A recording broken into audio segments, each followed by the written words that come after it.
לוקחים את העוף לחצי, אני תמיד פותחת מכאן, בצורה כזו, מפרקים, בצורה כזו.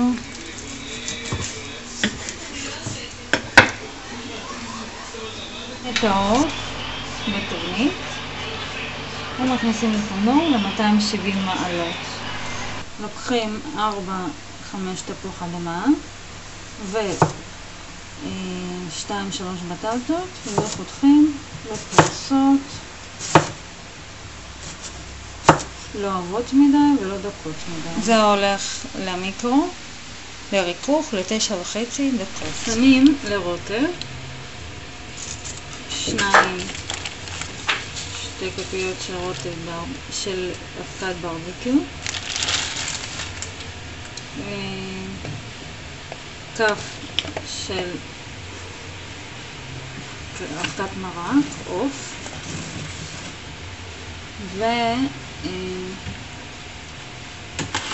נוסיף גם סוכר,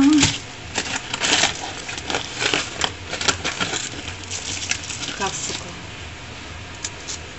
מערבבים.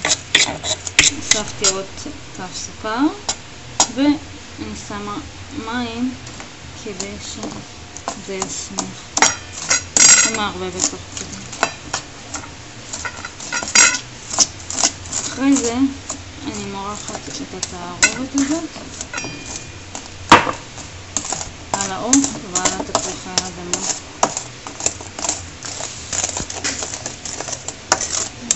עד שזה נהיה אחר. כמובן תתאמו, אם צריך להוסיף משהו, אחד התבלינים, פשוט תוסיפו.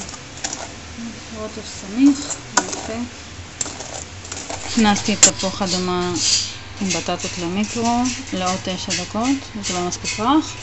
ועכשיו אני מכניסה את תפוח אדמה לתוך העוף. אני מורחת את תפוח אדמה יחד עם העוף ברוטב,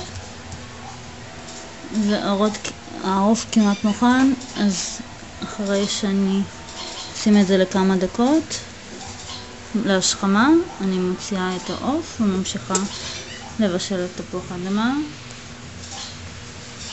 כך עוף נראה אחרי שהוצאתי אותו מהתנור, ואני ממשיכה עדיין לבשל את תפוח האדמה ומזליפה את הרוטב על תפוח האדמה. כמובן שכל פעם אני בדקתי